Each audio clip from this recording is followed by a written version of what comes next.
Hi ಇದು ನನ್ನ ಗುರುವಾರದ daily ಮೀಲ್ಲಾಗ್ ಆಗಿರುತ್ತೆ. ಇನ್ನು ದೋಸೆ ಹಿಟ್ಟಿಗೆಲ್ಲ ರುಬ್ಬಿಟ್ಟಿದ್ದೆ ಅಲ್ವಾ, ಅದಕ್ಕೆ ಸ್ವಲ್ಪ ಉಪ್ಪನ್ನ ಸೇರಿಸ್ಬಿಟ್ಟು ಮಿಕ್ಸ್ ಮಾಡಿ ಇಡ್ತಾಯಿದ್ದೀನಿ. ಇನ್ನು ಇದಕ್ಕೆ ದೋಸೆಗೆ ಕಾಂಬಿನೇಷನ್ ಆಗಿ ಸೋಯಾ ಬೀನ್ಸ್ ಪಲ್ಯ ಮಾಡ್ಕೊತಿದ್ದೀನಿ.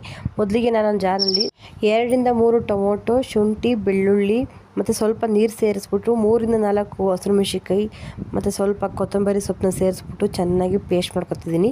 ಈಗ 2 ಈರುಳ್ಳಿನ ಚಾಪರ್ ಸಹಾಯದಿಂದ ಚಿಕ್ಕದಾಗಿ ಚಾಪಿಂಗ್ ಮಾಡ್ಕೊತಿದ್ದೀನಿ. ಈಗ ಕಾದಿರೋಂಥ ಕುಕ್ಕರ್ನಲ್ಲಿ 2-3 ಸ್ಪೂನು ಅಷ್ಟು ಎಣ್ಣೆನ ಹಾಕಿ ಅದಕ್ಕೆ ಸಾಸಿವೆ, ಜೀರಿಗೆ ಮತ್ತು ಸೋಂಕಾಳನ್ನ ಹಾಕಿ ಚಿಕ್ಕದಾಗಿ ಕಟ್ ಮಾಡಿ ಇಟ್ಕೊಂಡಿರೋಂತಹ ಈರುಳ್ಳಿನ ಸ್ವಲ್ಪ ಹಾಕಿ ಫ್ರೈ ಮಾಡ್ಕೊತಿದ್ದೀನಿ. ಈರುಳ್ಳಿ ಸ್ವಲ್ಪ ಎಣ್ಣೆಯಲ್ಲಿ ಫ್ರೈ ಆದಮೇಲೆ ಆವಾಗಲೇ ರುಬ್ಬಿಟ್ಕೊಂಡಿದ್ವಲ್ಲ ಮಸಾಲೆ, ಅದನ್ನು ಕೂಡ ಸೇರಿಸ್ಬಿಟ್ಟು ಹಸಿ ವಾಸನೆ ಹೋಗೋವರೆಗೂ ಸ್ವಲ್ಪ ಫ್ರೈ ಮಾಡ್ಕೊಳ್ಳಿ. ಇದಕ್ಕೆ ನಾನು ಇವಾಗ 1/4 ಟೀ ಸ್ಪೂನ್ ಅಷ್ಟು ಅರಿಶಿನ ಪುಡಿ, ಅರ್ಧ ಟೀ ಸ್ಪೂನ್ ಅಷ್ಟು ಧನಿಯಾ ಪುಡಿ ಮತ್ತು ಸ್ವಲ್ಪ ಕಸ್ತೂರಿ ಮೆಂತ್ಯನ ಕೈನಲ್ಲಿ ಕ್ರ್ಯಾಶ್ ಮಾಡಿ ಹಾಕೋತಾ ಇದ್ದೀನಿ. ಇದಕ್ಕೆ ಇವಾಗ ರುಚಿಗೆ ತಕ್ಕಷ್ಟು ಉಪ್ಪು ಮತ್ತು ನೆನೆಸಿಟ್ಟಿರುವಂತಹ ಸೋಯಾಬೀನ್ಸ್ ಚಿಕ್ಕದಾಗಿ ಕಟ್ ಮಾಡಿ ಇಟ್ಕೊಂಡಿರೋಂತಹ ಆಲೂಗೆಡ್ಡೆನ ಸೇರಿಸಿ ಇದಕ್ಕೆ ಅರ್ಧ ಲೋಟದಷ್ಟು ನೀರನ್ನ ಸೇರಿಸಿ 2-3 ವಿಸಲ್ನ ಕೂಗಿಸಿ ಪಲ್ಯ ರೆಡಿ ಆಗೋಷ್ಟೊತ್ತಿಗೆ ನಾನು ದೋಸೆನ ರೆಡಿ ಮಾಡ್ಕೊತಿದ್ದೀನಿ. ಟೇಸ್ಟ್ ಅಂತೂ ತುಂಬ ಚೆನ್ನಾಗಿ ಬಂತು. ನೀವು ಒಂದ್ಸಲ ಮನೆಯಲ್ಲಿ ಟ್ರೈ ಮಾಡಿ ನೋಡಿ. ದೋಸೆಗೆ, ಚಪಾತಿಗೆ ಈ ಥರ ಪಲ್ಯಗಳು ಮಾಡ್ಕೊಂಡ್ರೆ ತುಂಬ ಚೆನ್ನಾಗಿರುತ್ತೆ.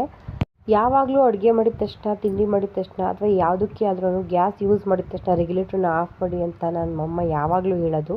ಬಟ್ ಅವಾಗ ಅಷ್ಟೊಂದಾಗಿ ಸೀರಿಯಸ್ ಆಗಿ ತಗೋತಿದ್ದಿಲ್ಲ. ಬಟ್ ರೀಸೆಂಟಾಗಿ ಏನಾಯಿತು ಅಂದರೆ ನನ್ನ ಮಗ ಗ್ಯಾಸ್ ಗೀಸರ್ದು ರೆಗ್ಯುಲೇಟ್ರನ್ನ ಮುರಿದಾಗ್ತಾ ಅವಾಗ ಅದು ಅಟ್ ಪ್ರೆಸೆಂಟ್ ನಾನು ಅಲ್ಲೇ ಇದ್ರಿಂದ ಸಡನ್ನಾಗಿ ನಾನು ರೆಗ್ಯುಲೇಟ್ರನ್ನ ಆಫ್ ಮಾಡಿ ಮತ್ತೆ ಹೊಸ ರೆಗ್ಯುಲೇಟ್ರ್ ಅಂತಂದು ಫಿಕ್ಸ್ ಮಾಡ್ದು.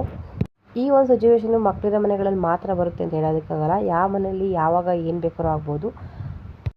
ಸೊ ಯಾವಾಗಲೂ ರೆಗ್ಯುಲೇಟ್ರನ್ನ ಆಫ್ ಮಾಡಿ ನಮ್ಮ ಹುಷಾರಲ್ಲಿ ನಾವು ಇರೋಣ ಅಂತ ಹೇಳ್ತೀನಿ. ಎಸ್ಪೆಷಲಿ ಮಕ್ಕಳಿರೋಂಥ ಮನೆಗಳಲ್ಲಿ ಬಿ ಕೇರ್ಫುಲ್. ಐ ಹೋಪ್ ನಿಮಗೆ ಈ ಇನ್ಫಾರ್ಮೇಷನ್ ಯೂಸ್ ಆಗುತ್ತೆ ಅಂತ ಅನ್ಕೋತೀನಿ. ಈ ವಿಡಿಯೋ ಇಷ್ಟ ಆದರೆ ಒಂದು ಲೈಕ್ ಮಾಡಿ. ನೆಕ್ಸ್ಟ್ ವಿಡಿಯೋ ಸಿಗ್ತೀನಿ. ಅಲ್ಲಿವರೆಗೂ ಬಾಯ್, ಟೇಕ್ ಕೇರ್.